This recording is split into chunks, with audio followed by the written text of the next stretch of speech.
Baik, Bismillahirrahmanirrahim. Assalamualaikum warahmatullahi wabarakatuh. Mudah-mudahan suara saya bisa kedengaran. Kedengaran dengan baik, Prof. Terima kasih kepada moderator, Ibu Dr. Naslina Limina, dan juga kepada host acara webinar ini, Bapak Rahmadi, yang telah mengantarkan penyelenggaraan kegiatan ini sehingga berlangsung seperti yang kita saksikan. Yang saya hormati Ketua FK2PT Bapak Dr. Agus Suherman, yang saya hormati Bapak-Bapak narasumber yang menyampaikan presentasinya dengan apik dan detail berdasarkan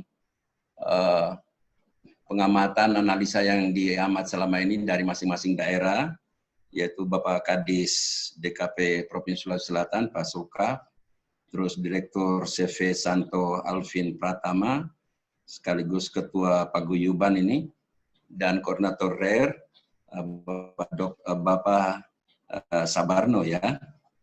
Dan yang tak lupa saya sampaikan kepada yang berbahagia Bapak Ibu peserta webinar, Temu Forum Komunikasi Perikanan Tangkap di seluruh Indonesia, dari Aceh sampai Papua, dan tentu kepada penyelenggara yang sudah menyiapkan acara ini sehingga kita bisa bersilaturahmi dengan baik walaupun melalui virtual. Pertama-tama mari kita memanjatkan puji dan syukur kehadirat Allah Subhanahu wa taala atas rahmat dan kasih sayangnya kepada kita semua sehingga kita bisa menyelenggarakan kegiatan webinar ini, mempertemukan silaturahmi kita secara baik melalui virtual. Juga mari kita kirimkan salawat dan salam kepada junjungan kita Nabi besar Muhammad Sallallahu Alaihi Wasallam ya, atas sunnah yang diberikannya kepada kita suri tauladan sehingga kita bisa mengikutinya dengan baik dalam kehidupan kita sehari-hari.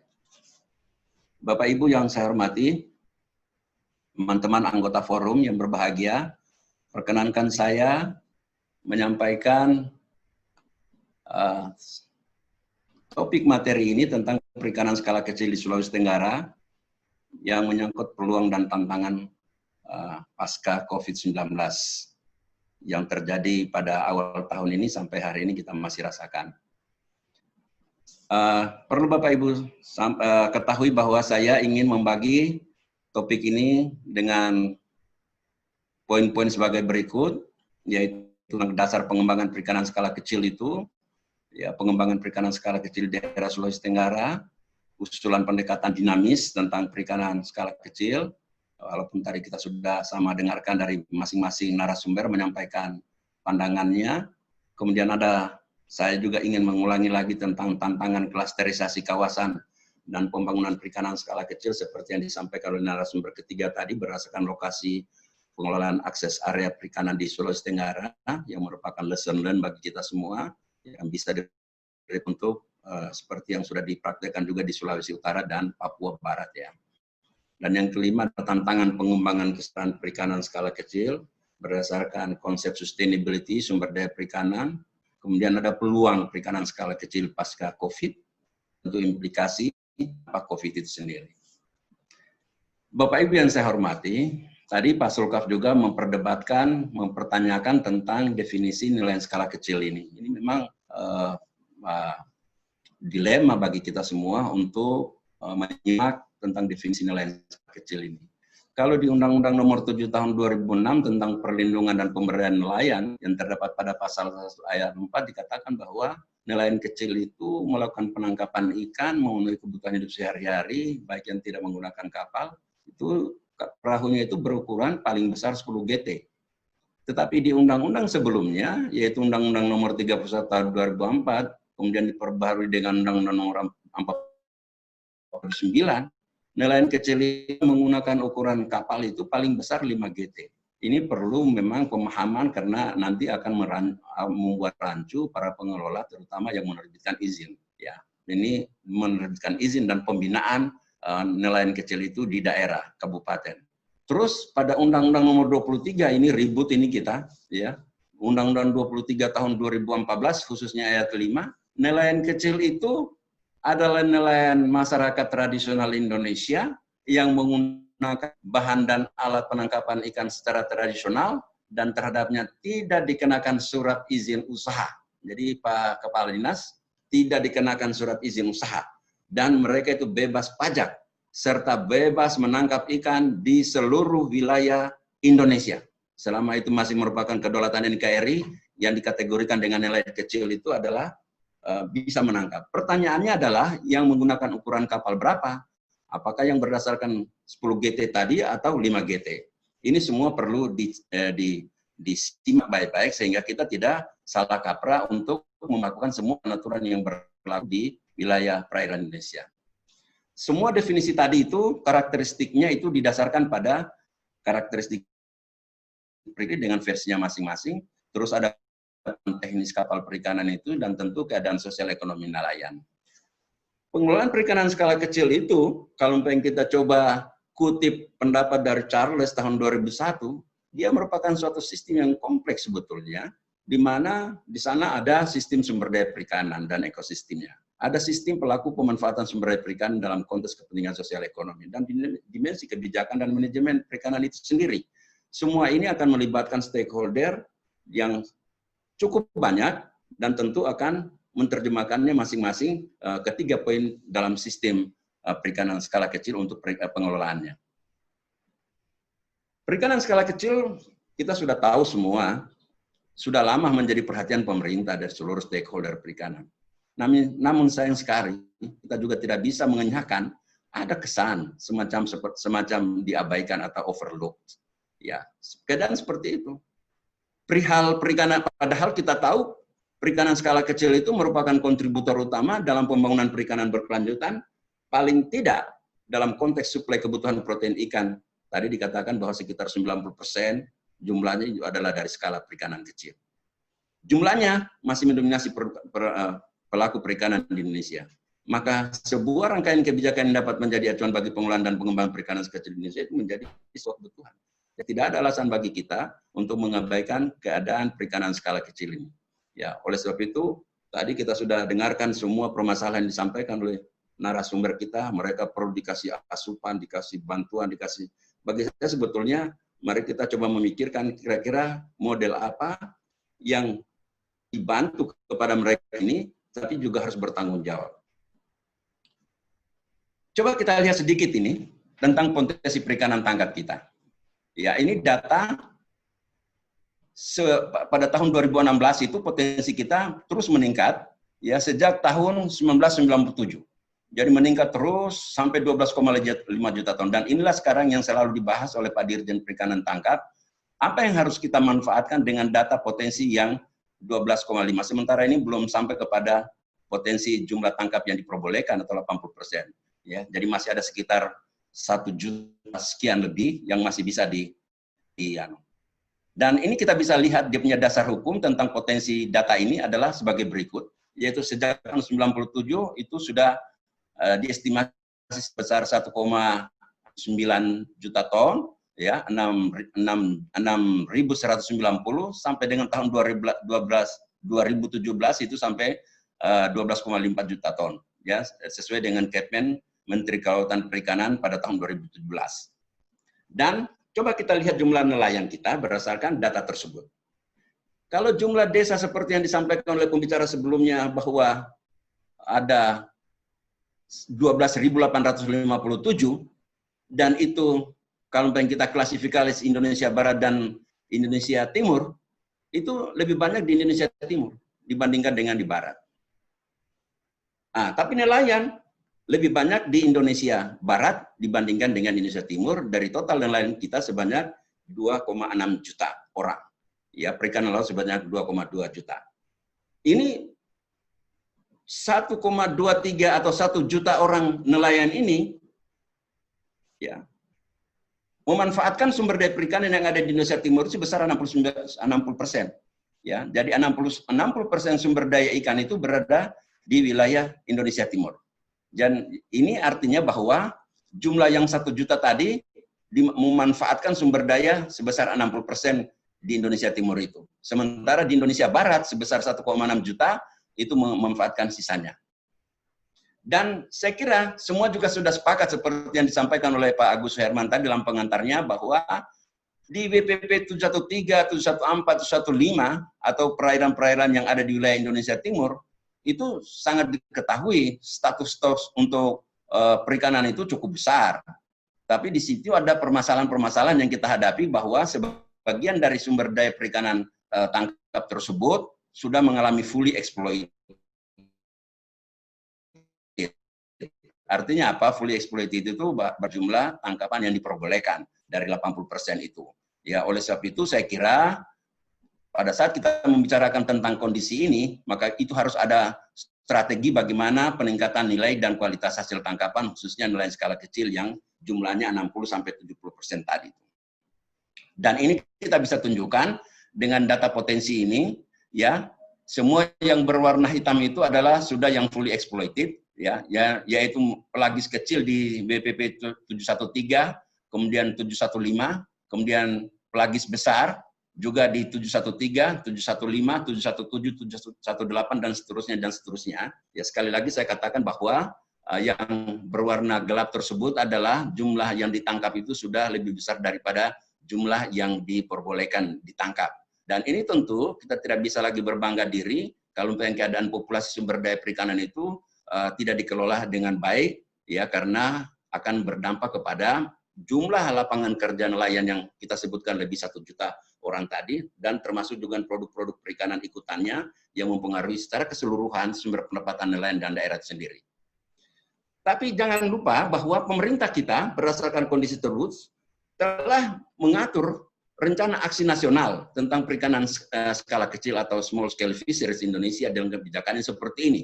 Ini penting sekali karena kita tidak berdiri sendiri sebagai bangsa Indonesia itu sendiri, tapi kita berada dengan atau berinteraksi dengan negara-negara lain yang akan memperhatikan bagaimana sebetulnya rencana strategis atau rencana aksi pengelolaan perikanan di Indonesia itu sehingga itu bisa diterima oleh negara-negara di luar negeri sebagai tujuan ekspor. Ya, dan ini tentu pemerintah tidak akan melepaskan diri begitu saja, tapi harus merumuskannya dengan bagus. Paling tidak rencana aksi nasional ini dijabarkan dalam struktur dan sistematika nasionalnya untuk perencanaan small scale fisheries ini sebagai berikut, bahwa kita mempunyai konsep perikanan bertanggung jawab dan berkelanjutan, dan tentu harus ada dukungan implementasi.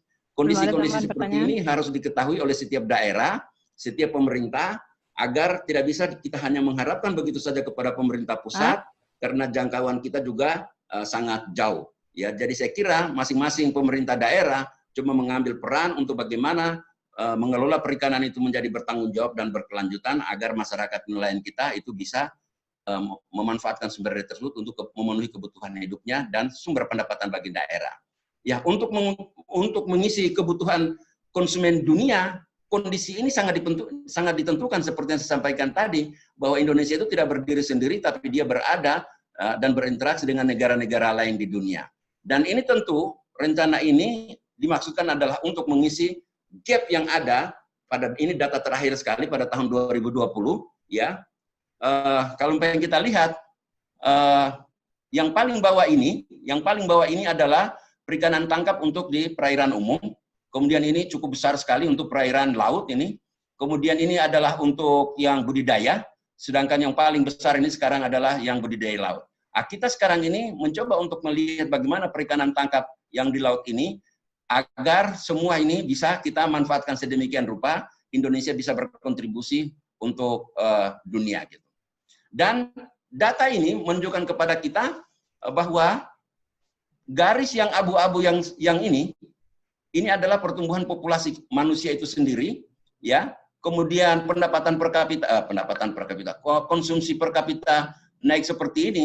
Kalau yang kita lihat sejak tahun 2006 sekitar situ, ternyata kebutuhan manusia itu lebih banyak daripada suplai kebutuhan pangan perikanan itu sendiri. Nanti di setelah tahun itu baru mulai kita berlebih, dan tentu ini tidak bisa kita biarkan begitu saja. Kalau bisa kontribusi ini harus berasal dari bangsa Indonesia. Ini juga data yang sama dari FAO. Bagaimana pengembangan perikanan skala kecil daerah? Saya mencoba untuk melihat pengalaman di Sulawesi Tenggara, kebetulan juga pada tanggal 4 Juli lalu, Gubernur Sulawesi Tenggara menyampaikan konsep ini secara pada webinar juga, dan itu juga merupakan konsep yang sama kita rumuskan, sehingga kita bisa melihat bahwa bagaimana posisi Sulawesi Tenggara di Indonesia Timur sekaligus di Indonesia Barat untuk membicarakan hal-hal seperti yang tadi kita keluhkan, bahwa Pak Kepala Dinas Provinsi Sulawesi Selatan biaya angkut terlalu tinggi, ya, dan kita bicarakan itu semua. Kita lihat dulu keadaan Sulawesi Tenggara. Sulawesi Tenggara itu luasnya 153.000 km persegi. Luas lautnya sekitar 70%, kemudian hanya daratnya hanya 30%. Kemudian Sulawesi Tenggara itu mempunyai kabupaten kota 15 kabupaten dan 2 kota, penduduknya 2,5 juta, dan dalam rencana undang-undang tentang yang diusulkan oleh DPD, ya, anggota DPD, bahwa Sulawesi Tenggara itu merupakan salah satu provinsi kepulauan. Tentu kondisi ini mengharuskan kepada kita untuk betul-betul fokus bagaimana memanfaatkan sumber daya kelautan dan perikanan ini, sehingga dia menjadi suatu leading sektor dalam pembangunan di daerah-daerah yang berbasis lautan seperti Sulawesi Tenggara ini. Dan tentu kita lihat posisinya seperti ini. Sulawesi Tenggara itu memang berada di WPP di antara 713 dan WPP 714. Dan itu ada beberapa provinsi yang memanfaatkan sumber daya yang ada di WPP 714 maupun 713 tersebut. Jumlah nelayan kami itu kurang lebih 73.000 orang atau 2,8% dari total penduduknya. Dan sebanyak dari total nelayan tersebut, sekitar 96,51% itu adalah nelayan skala kecil yang memanfaatkan perahu atau kapal lebih kecil dari 10 gross ton. Bagaimana pengembangan perikanan skala kecil berdasarkan potensi sumber daya ikan dan berdasarkan posisi geografis daerah ini? Menjadi perhatian bagi kita untuk membicarakannya bahwa pendekatannya kira-kira seperti ini. Kita seharusnya, saya minta maaf kepada narasumber-narasumber yang lain, seharusnya kita tidak perlu terkooptasi dengan pemikiran tentang COVID-19. Ya, karena jangan sampai setelah kita atasi COVID-19 sudah dibicarakan di mana-mana, ternyata datang lagi persoalan yang sejenis, yang mana dampaknya itu sama dengan COVID-19. Dan kita ganti judul lagi dengan pasca, apalagi misalnya, pasca tsunami, pasca gempa bumi, pasca, dan lain sebagainya. Saya kira COVID-19 itu hanya merupakan satu peristiwa alam yang terjadi dan itu dihadapi oleh manusia dan mempengaruhi keadaan sosial ekonomi masyarakat sendiri. Yang perlu kita bicarakan sekarang ini adalah bagaimana masyarakat kita, khususnya nelayan ini, atau siapa saja pelaku bisnis yang terlibat dengan sumber daya kelautan dan perikanan ini, mampu beradaptasi dengan perubahan-perubahan yang terjadi seperti ini. COVID-19 itu hanya sebagai salah satu saja persoalan yang kita hadapi, karena tidak menutup kemungkinan masih ada lagi persoalan-persoalan yang kita hadapi demikian. Oleh sebab itu, konsepnya kira-kira harus dipikirkan sedemikian rupa. Di Sulawesi Tenggara sudah mengadopsi tentang pengelolaan akses area perikanan, dan itu sudah. Dan beberapa komoditas sumber daya perikanan di Sulawesi Tenggara juga sudah menerapkan, walaupun belum dilaksanakan 100% tentang harvest control rule. Ini juga perlu.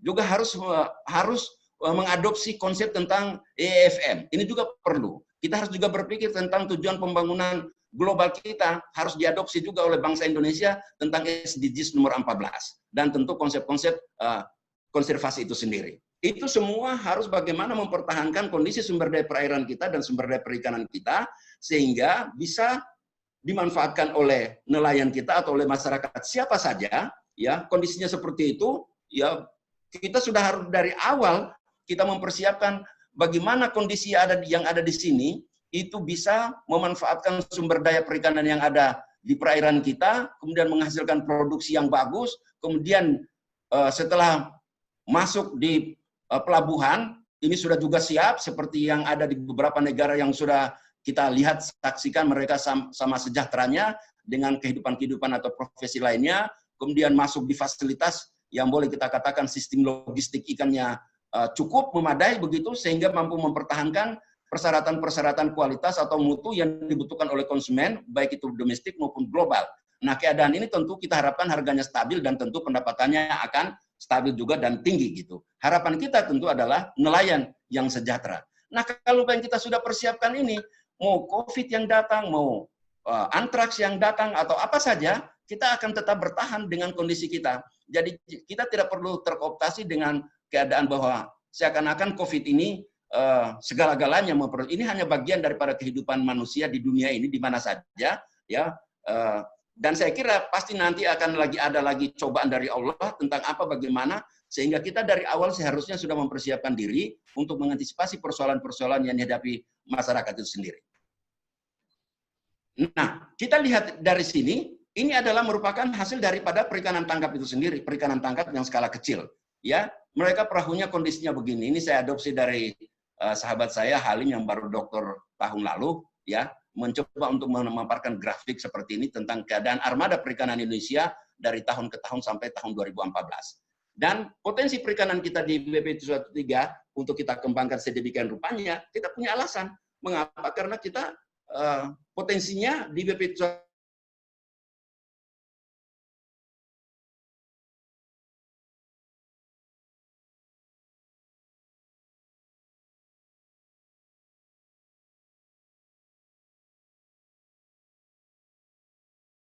lingkar merah, dia merupakan perlintasan Indonesia timur ke barat, dari utara ke selatan. Semua ada di sini. Ya, mengapa kita hanya diamkan saja untuk saya tadi kalau bisa Pak Sulkaf jangan lagi seperti itu untuk mengefisienkan biaya transportasi, bahwa misalnya BUMN perikanan itu membuka cabang. Enggak, saya jangan lagi buka cabang, Pak. Membangun. Kita tidak perlu lagi mentransportasi kita punya bahan dari Indonesia Timur ini ke Surabaya, ke Jakarta, atau kemana. Tapi kita juga punya jalur bagaimana caranya dari daerah di Indonesia Timur ini sudah langsung mengekspor sendiri. Di Sulawesi Tenggara, khususnya di Kendari, kami punya pelabuhan perikanan samudra. Ya, saya kira ini bisa dimanfaatkan untuk mengakomodir semua hasil kapal yang ada di khususnya di WPP 13 dan 14 untuk dijadikan sebagai pelabuhan ekspor, mau ke Cina, mau kemana saja. Jadi supaya lebih mengefisienkan biaya transportasi itu sendiri. Jadi, dan tadi sudah dijelaskan kira-kira berapa kontribusi kalau umpamanya Rp500 per kilogram atau sampai Rp1.000 per kilogram sementara jumlah yang dieksploitasi sekian juta ton begitu. Itu adalah merupakan bagian yang harus diterima oleh nelayan kita untuk meningkatkan kesejahteraannya di daerah kita. Jadi jangan lagi buka cabang atau apa semuanya, tapi kita harus membangun sendiri untuk menjadi pelabuhan ekspor ke luar negeri. Ya, seperti ini kondisinya. Mengapa sampai saya coba gambarkan 18 rute tol laut ini? Karena saya lihat selama ini kapal atau tol laut ini baru berfungsi dua, yaitu mengangkut kebutuhan bangunan untuk masyarakat yang ada di daerah-daerah dan mengangkut manusia atau penumpang. Di daerah-daerah belum memanfaatkan kapal-kapal tol laut tersebut, kira-kira pada saat mereka habis melepaskan muatan bangunan tersebut, bahan-bahan bangunan tersebut atau penumpang tersebut, pada saat meninggalkan kapal di daerah tersebut, seharusnya ada barang yang diangkut ke daerah lain gitu. Dan barang tersebut adalah hasil perikanan dan kelautan. Ini kita belum mencoba untuk mendesain sedemikian rupa agar tol laut tersebut datang dengan barang dan penumpang pergi menjadi kosong begitu saja. Seharusnya ini didaya gunakan untuk memudahkan kita mendistribusi hasil perikanan itu sendiri sehingga kita tidak perlu lagi membicarakan bahwa ongkos angkutan itu lebih mahal. Ya, pemerintah kita sudah mencoba untuk mencanangkan ini tapi kita belum memanfaatkannya sebaik-baiknya. Ya. Mohon maaf, dan ini juga sama seperti itu. Sekitar 3-5 menit lagi. Iya, saya kira seperti itu ya. Kondisinya sama. Dan apa tantangan kita? Ya, saya ingin sampaikan kepada kita, tantangan kita tentang klasterisasi ini. COVID-19 itu sekali lagi saya katakan itu hanya trigger saja. Tanpa COVID-19 atau keadaan lain yang sejenis, rencana klaster ini telah dibahas sebelumnya oleh Sulawesi Tenggara. Jadi Sulawesi Tenggara itu sudah mempersiapkan keadaan ini, tidak harus berhadapan dengan COVID, tapi sudah mengantisipasi bagaimana menciptakan masyarakat nelayan dan sekitarnya itu harus sejahtera. Konsep klasterisasi ini adalah untuk mengatasi persoalan inflasi sektor perikanan yang terjadi selama ini di daerah Sulawesi Tenggara dan mungkin juga terjadi di daerah lain. Ini adalah bentuk klasterisasi sesuai dengan konsep PAP yang sudah digambarkan tadi. Saya coba usulkan seperti ini klasterisasinya. Kita mulai dari klaster 1, ya. Klaster 1 seperti ini, ya. Kalau saya perkenankan, mohon maaf ini moderator, ini kurang lebih 1 menit. Kita lihat bersama-sama bagaimana konsep ini dibangun sedemikian rupa bahwa Sulawesi Tenggara itu telah mempersiapkan mengantisipasi persoalan ini tanpa harus kita berhadapan dengan COVID begitu. Ya ini pada tahun 2018 kita sudah bicarakan ini, 2019 kita bicarakan ini, jauh sebelum ada berita COVID itu datang di Indonesia. Ya, Sulawesi Tenggara sudah menyiapkan ini.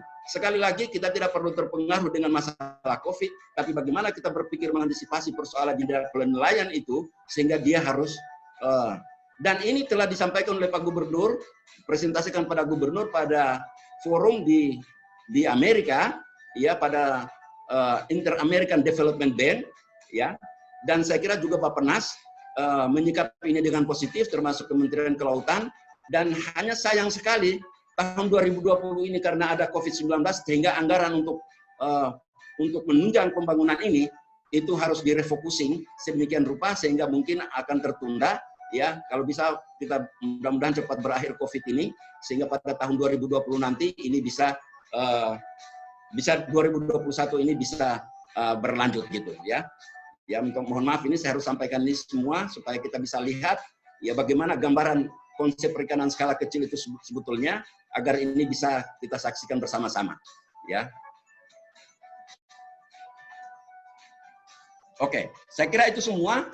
Di dalam kawasan ini memang kompleks sekali. Saya mengadopsi konsep ini sebetulnya sebagaimana yang saya pernah lihat pada kawasan-kawasan yang ada di luar negeri sana, seperti yang saya pernah lihat di Australia, yang saya pernah lihat di Amerika. Ya, ternyata kalau kita desain sedemikian rupa, maka tidak perlu kita melihat profesi perikanan itu sebagai profesi yang marginal gitu ya, tapi dia merupakan profesi yang benar-benar profesional sejajar dengan orang-orang yang lainnya gitu, yang punya profesi sehingga mereka memang mahal. Ya, keadaan ini tentu akan merangsang dari masyarakat Indonesia khususnya generasi muda itu sendiri untuk berpikir bahwa oh ternyata profesi perikanan itu menjanjikan masa hidup mereka juga sama dengan yang lainnya, ya. Oke. Itu klaster 2 tadi. Klaster 2-nya seperti ini di daerah yang di daerah lain lagi yang saling berdekatan sehingga kita bentuk lagi seperti klaster 1. Klaster 3 seperti ini juga. Ya, demikian keadaannya. Dan apa tantangan untuk pengembangan kesejahteraan perikanan skala kecil itu berdasarkan konsep sustainability sumber daya perikanan itu sendiri. Kita lihat pertama bahwa alasan pertama mengapa perikanan skala kecil itu kita harus sikapi dengan cermat karena dia merupakan motor sosial ekonomi. Dia merupakan sumber mata pencaharian. Armada perikanan skala kecil banyak sehingga menyerap tenaga kerja. Dia berbeda dengan misalnya kalau kita membicarakan tentang tambang di mana-mana yang selalu menimbulkan keributan, ya. Kemudian di sana juga ada upaya untuk menjaga ketahanan pangan itu sendiri, memicu dampak multiplier terhadap tumbuhnya jaringan ekonomi lokal. Kemudian jika dikelola dengan baik, sumber daya perikanan merupakan penopang utama kehidupan nelayan dengan menerapkan konsep keberlanjutan. Undang-undang perikanan itu membedakan perlakuan skala kecil dalam langkah-langkah pengelolaan perikanan itu sendiri, misalnya tentang perizinan. Nelayan kecil umumnya menjadi target utama sebagai berbagai bantuan pemerintah. Dan nelayan kecil itu merupakan salah satu target dalam SDGs 14. Tantangan lainnya seperti ini.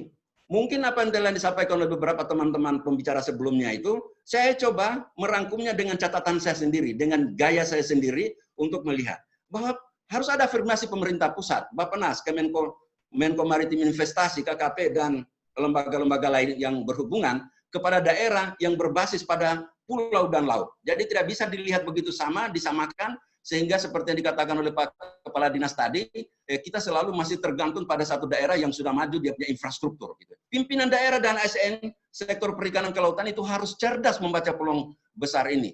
Ya, kebijakan pembangunan daerah mulai dari hulu sampai hilir, pemasaran berpihak pada sektor perikanan dan kelautan. Kemudian bagaimana Pemda memanfaatkan sumber daya perikanan dan kelautan ini, memanfaatkan tol laut yang saya gambarkan tadi. Ada afirmasi alokasi anggaran sektor perikanan dan kelautan, itu harus dialokasikan sedemikian rupa. Kemudian sinergitas semua sektor fokus pada perwujudan tujuan pembangunan perikanan dan kelautan. Semua sektor harus berbicara tentang fokus yang sama. Dan seterusnya di sana ada nomor 10 yang saya tulis benar-benar ini, kita bagaimana menurunkan ego kita sendiri. Ego pribadi kita sendiri, ego daerah kita, ego institusi kita. Tidak usah kita berlomba-lomba untuk mengumpulkan APBD untuk membangun daerah, padahal sebetulnya tidak urgen untuk dibangun di daerah tersebut. Dan isu perikanan skala kecil, di sini ada kurang lebih 12 yang saya coba catat, ya, mulai dari masalah kekurangan manajemen efektif, skala usaha tidak efisien, dan lain sebagainya. Dan saya kira konsep-konsep seperti inilah yang perlu disikapi oleh siapa saja, oleh perguruan tinggi, oleh swasta, oleh pemerintah daerah. Kira-kira bagaimana mengatasi semua isu-isu yang tercatat ini, ya. Kemudian tentu berdasarkan keadaan tersebut, maka bagaimana Pemda mengatasi persoalan ini? Ya, tentu pemerintah daerah harus menerjemahkan data potensi yang ada tadi, kemudian membangun sistem logistik ikan daerah berdasarkan klasterisasi sumber daya perikanan yang saya gambarkan tadi, kemudian ada upaya pemberdayaan nelayan itu sendiri, kemudian kapal tangkap juga harus jelas adanya. Saya tanggal 14 lalu mencoba untuk memaparkan, tanggal 4 lalu saya mencoba memaparkan ini, bahwa bayangkan kebutuhan akibat dari perikanan skala kecil mampu kebutuhan kapal yang kita butuhkan itu kurang lebih sekitar 4.000 unit ya untuk menangkap ikan kurang lebih 40.000 ton per tahun, dan jumlah nelayan yang terserap itu adalah kurang lebih 32.000. Saya kira ini cukup besar bagi kita, akan memberikan kontribusi mengatasi persoalan-persoalan sosial dan ekonomi di daerah. Dan ini adalah hasilnya. Hasil kalau saya mencoba untuk mengasumsikan harga ikan itu Rp30.000 per kilogram, tapi kemarin saya baca data dari Dirjen Perikanan Tangkap itu Rp80.000 per kilogram, Rp30.000 per kilogram saja kontribusinya dengan perhitungan kasar yang paling kasar seminimal mungkin sudah 14,4 triliun. Itu Rp30.000. Kalau Rp80.000 maka ini akan menjadi sekitar 50.000 triliun. Kebutuhan tenaga kerja kita seperti itu banyak sekali yang ada di kapal, di pelabuhan seperti yang ada di video tadi, semua membutuhkan tenaga kerja dan tentu masalah sosial itu akan teratasi dengan baik. Dan konsep kita tentu tidak bisa hanya mengeksploitasi saja, harus mempertahankan bagaimana sumber daya tersebut itu harus berkelanjutan. Konsep yang kami adopsi di Sulawesi Tenggara, sekali lagi terima kasih kepada RARE yang selama ini sudah berdiskusi panjang untuk menghasilkan satu konsep tentang pengelolaan aset area perikanan, yang konsepnya adalah seperti itu, bagaimana mewujudkan nelayan lokal itu memanfaatkan sumber daya yang ada di wilayah pesisir, dan tujuannya itu adalah sumber daya yang tetap berkelanjutan, hasil tangkapannya tinggi, dan akhirnya memberikan kesejahteraan yang bagus bagi masyarakat itu sendiri. Dan konsep ini sejalan dengan prinsip SDGs 14. Ya, ini tadi sudah digambarkan oleh narasumber kita yang ketiga, ya, konsepnya seperti ini. Jadi sumber daya itu tidak bisa dieksploitasi semua pada suatu kawasan tertentu, ya, tapi harus juga dipertimbangkan di mana kira-kira sumber daya tersebut itu harus berkelanjutan. Dan buktinya bahwa ini penting adanya, buktinya adalah hasil penelitian ini. Ya, hasil penelitian ini menggambarkan bahwa perikanan, konsep perairan atau perikanan yang ditangkap terus ternyata memberikan produksi seperti ini, tapi kalau dia mengikuti konsep seperti yang tadi itu, ternyata itu akan lebih besar, ya, akan lebih besar dia punya hasil. Dan tentu ini kita akan pertahankan dan saya kira bisa diadopsi di mana saja, ya, untuk diterapkan ke wilayah perairan masing-masing. Apa peluang perikanan kita? Peluang yang kita ingin ambil seperti mana yang digambarkan oleh Kementerian Kelautan itu adalah di sini, ya. Di sini industri perikanan itu sekarang ini kalau yang kita lihat atau kita dengarkan pemaparan dari Dirjen Perikanan Tangkap beberapa hari lalu pada forum yang sama juga, ternyata kita penguatan daya saing, ya, Dirjen Penguatan Daya Saing, ya, Pak Nilanto menyampaikan bahwa sekarang ini seharusnya Indonesia itu harus lebih hebat gitu dengan adanya COVID seperti ini. Mengapa? Ya, saya coba gambarkan, ini adalah data, ya, data yang kita butuhkan, tapi yang saya ingin sampaikan itu adalah yang ini. Sekarang ini peluang kita itu adalah pada ekspor produk Indonesia, ya. Yaitu pertama itu adalah ekspor produk tuna segar dan pelagis besar, ya, ekspor produk ikan beku, cumi dan gurita, ikan hias, ya, ikan hias dan komoditas lainnya, ikan grouper, krustase, rajungan dan kepiting bakau. Ya, mengapa sampai ini menjadi peluang bagi kita semua? Memang betul ada beberapa daerah di daerah kita itu karena tidak tertangani dengan bagus, ya, kita tidak mempersiapkan sistem logistiknya dengan bagus, sehingga hasil tangkapan nelayan skala kecil itu setelah ditangkap tidak ada yang beli karena orang semua stay at home begitu, ya. Jadi seperti itu. Jadi harga ikan itu murah. Yang paling contoh yang paling terasa sekali di Sulawesi Tenggara ini adalah perikanan rajungan. Rajungan sekarang di pasar itu ukurannya besar-besar yang selama ini ukuran ekspor. Seandainya ini kita tangani sejak awal bagaimana caranya mengatasi ini, sekarang ini kan saingan-saingan negara-negara kita untuk ekspor ke negara-negara tujuan ekspor seperti Amerika dan Eropa itu mengalami kendala. Misalnya Cina. Akibat COVID-19 mereka tidak bisa berbuat apa-apa. Dan sekarang semua permintaan itu masuk ke Indonesia. Filipina, selain dari COVID-19 juga setiap tahun negara ini mengalami badai topan atau hurricane dan itu bermasalah setiap tahun. Mengapa sampai kita tidak isi peluang-peluang itu untuk bangsa Indonesia, komoditas yang berasal dari Indonesia. Thailand juga demikian. Dia juga selain COVID-19 juga karena sengketa dengan Cina di Laut Cina Selatan. Vietnam juga demikian sama. Dan India juga karena lockdown dari COVID-19. Semua ini mereka tidak bisa membuat produk perikanannya itu untuk mengisi kebutuhan negara-negara Eropa dan Amerika. Indonesia saat ini membutuhkan itu semua, dan menurut pemaparan dari Kepala Dirjen Peningkatan Daya Saing, Pak Nilanto, itu ternyata sekarang ini stabilitas produk kita cukup bagus begitu. Dan saya kira kalau yang dipersiapkan dari awal, maka tidak perlu kita terlalu resah seperti ini. Tidak perlu kita resah seperti ini. Pak Prof. Ya, sedikit lagi, tinggal beberapa menit lagi, tinggal beberapa slide yang saya sampaikan. Ya, ini adalah contoh bagaimana Marine Aquarium Fish itu dibutuhkan di dunia, terus meningkat. Ya, apa implikasinya? 2 slide lagi. Implikasinya seperti ini. Kita menghadapi konsekuensi negatif. Konsekuensi negatif itu terjadi penurunan drastis produk itu sendiri. Tapi seperti yang saya katakan tadi, apabila ini ditangani dengan benar, maka saya kira itu akan menjadi peluang. Tapi jangan lupa kita juga mempunyai inisiatif positif dan outcome-nya. Ternyata kita bisa belajar dari negara-negara lain. Dari negara-negara lain dengan adanya COVID ini, itu malah menimbulkan suatu kesatuan yang koheren betul-betul, rasa sosial mereka untuk saling mendukung di antara mereka sendiri. Jadi mereka tidak harus mengeluh seperti kita, bahwa akibat dari COVID ini sehingga menjadi permasalahan berkepanjangan. Ternyata mereka malah bisa mendukung satu sama lainnya. Saya kira mungkin itu yang saya bisa sampaikan kepada kita semua. Terima kasih, mohon maaf atas waktu yang diberikan, sudah berlebihan waktunya. Ya, mohon maaf jika terdapat banyak kekurangan. Assalamualaikum warahmatullahi wabarakatuh.